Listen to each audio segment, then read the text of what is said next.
morning, kids. What time is it?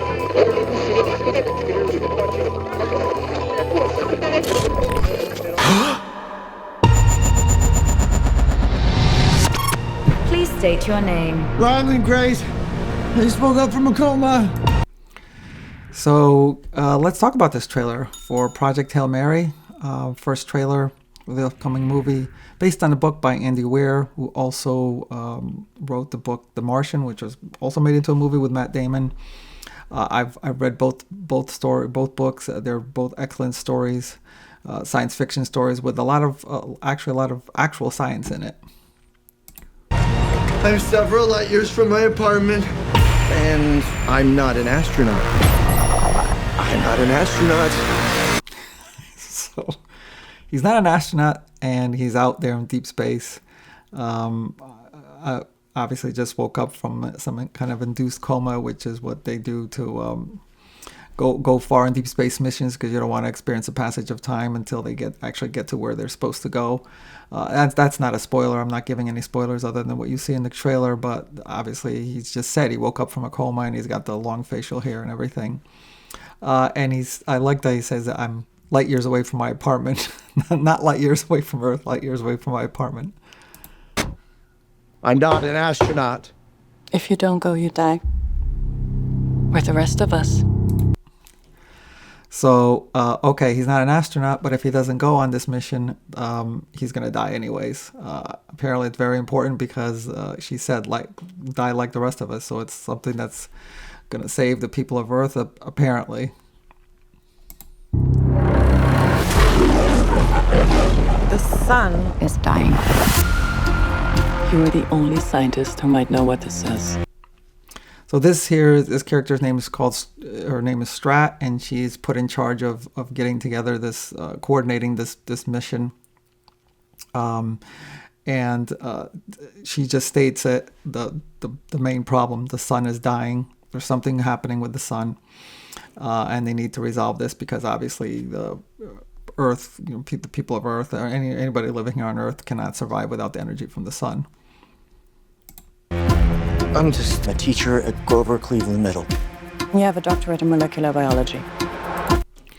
Yep, so he's a teacher. Yes, he is a teacher, a junior high teacher, a science teacher.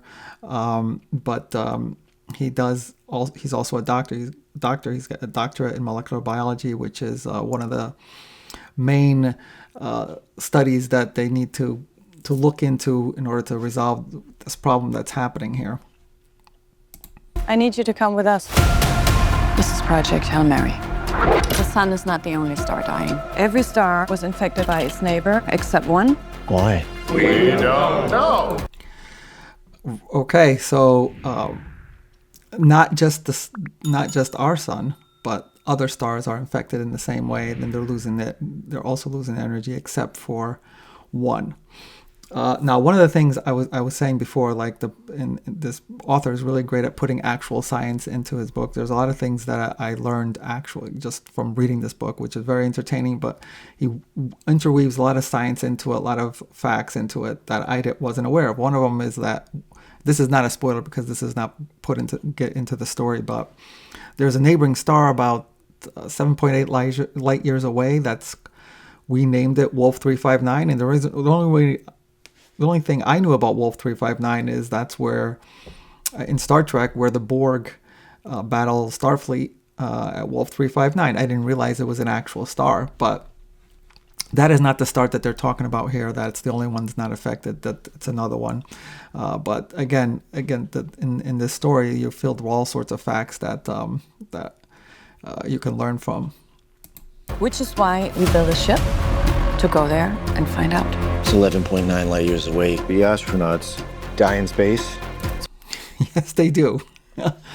As he states, there's a risk. Obviously, every time you go into space, there's a lot of risks. And if you go into deep space, especially, then you might die. And he's kind of stating the obvious. It's what you Americans would call a long shot. Hail Mary. I get it. Who on earth was going to sign up for this? I actually That's the title that the author gave. But I actually don't even like the way we use that expression, the Hail Mary. It's kind of like a last gasp at like your last resort type thing, because in the Hail Mary is a prayer, and praying shouldn't be your last resort. That should be one of the first things you do when you have a problem. But so that's just my little take on the expression of the Hail Mary. If we do nothing, everything on this planet will go extinct.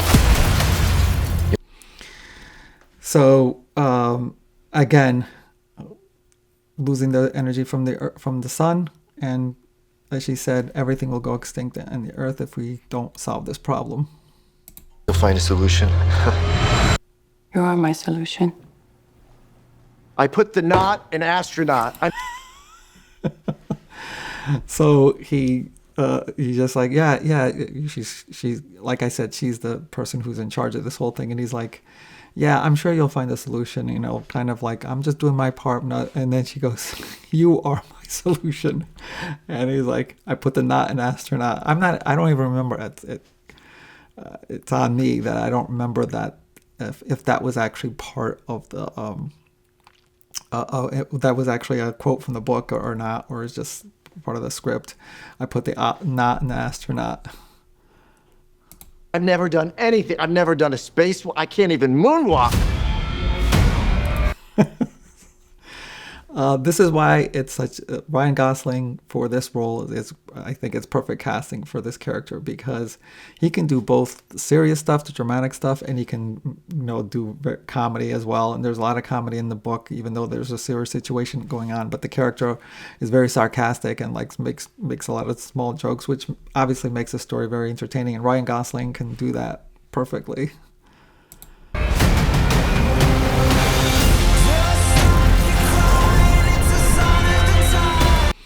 Oh, some really good music in the back.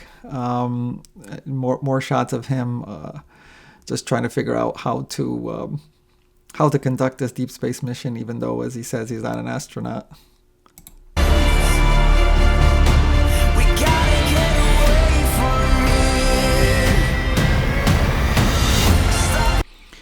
Yep, there it is, best-selling author of The Martian, Andy Weir, and that was also a really good movie based on the book. I'm hoping this one will be as well.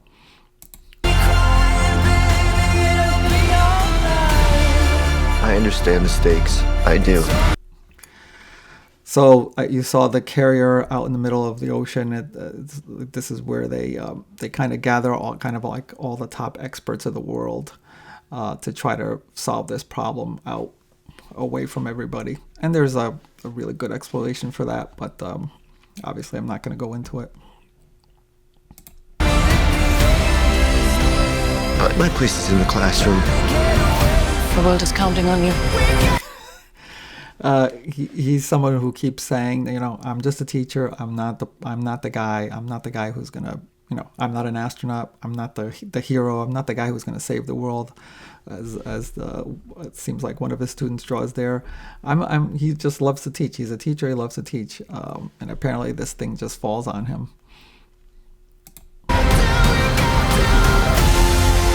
This might be very hard for you to understand, but some people are not good at things. He continues to protest that he's not the person to do this. He's not the person to be the one to go on this mission to save the Earth. He's more than happy to be part of the team to kind of like come up with a plan, but he doesn't want to be the guy. You know who you are. You're going to do great. I conquered zero G in 5 hours. Yeah. So obviously you saw from the very opening scene, he does wind up going despite his protests. And since he's not an astronaut, as he says, he's going to have to be put through some accelerated training on how to be an astronaut, because he's going to have to know certain things on what to do when he's out there. Object approaching. Oh my God. Here he is encountering another ship, obviously not from Earth, because it looks like it's like 10 times bigger than than the ship he's in. So obviously this ship is coming from somewhere else, and that's all I'm going to say about this.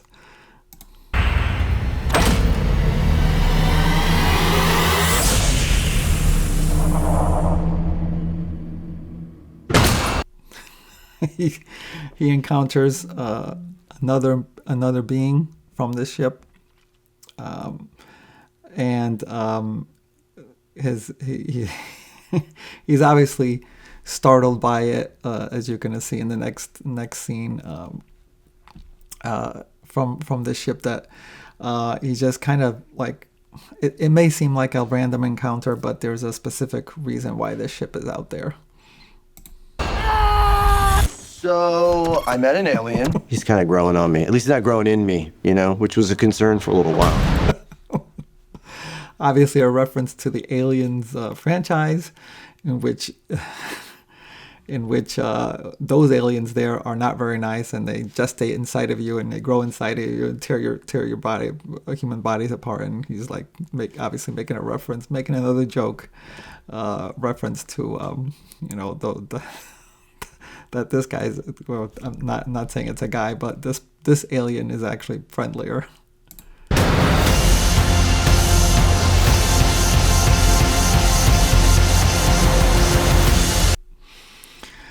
More shots of him being out there doing astronaut things, even though he's not an astronaut. I'm Grace. I'm gonna call you Rocky. Thumbs up. He winds up calling this alien Rocky. There's a story behind it, which I will not give away. I mean, hopefully they'll just put that, show that to the audience in the movie, so I'm not giving that away, but he winds up calling him Rocky. No, that's thumbs down. You would do the thumbs up. It's close enough. It's one of the encounters he has. I mean, as an alien, he's completely different, mannerisms, different biology, different ways to communicate. And this is a great example in this story of what I meant by real science, or really good science that this author uses. So a lot of times when you see a TV show or a movie and humans run into aliens, all of a sudden they have this kind of magical, advanced, universal translator that enables them to communicate. Well, in this story, it's not realistic to have that, because if you're gonna encounter someone completely new, how would you know to build a universal translator? You don't even know how they're going to communicate, so how would you even know how to build a universal translator? But in the story, and hopefully this will be portrayed very well on screen, he goes through this process step by step, working with the alien on a process to get to where they can communicate with each other. And it's very, very science driven, seems very, very realistic, and it's very cumbersome at first, but that's the way these books by this author is. There's a lot of really good science in it. It doesn't come across as a lecture or dull or anything like that. It's just expertly interwoven into the story, and that's one of the good things I like about these stories. Okay, so March 20th, about 4 or 5 months from now. Looking forward to this. The Martian, which was the movie that based on his other book, was really good. I hope they do a really good job with this one. I actually like this story a little bit better. A lot because of the stakes that are involved in the alien encounter. So I don't think I stopped to talk about this. They do say it in this trailer. I'm not giving away spoilers. So they do find a star out that I think they said 11.9 light years away, in which this issue with the sun is not. That star is not affected. So obviously the mission is to go out there and figure out why that star is not affected, and then come up with a plan on how to help our sun, and then obviously save the human race. So March 20th, and I'm looking forward to this. I'm really interested in how this is going to be put on screen, and maybe I'll be back before that if they come up with another trailer. But anyways, Hope you enjoyed this. Thank you for watching, and I'll talk to you soon. Thanks for watching GeekTime TV. If you like this video, please subscribe to the channel. If you subscribe, make sure to check the little bell icon anytime someone from our network drops new content here. Want some GeekTime swag? Check out the merchandise available in the GeekTime TV store, linked in the channel description below. Share GeekTime TV with friends, and as always, thank you for your support. We'll see you soon.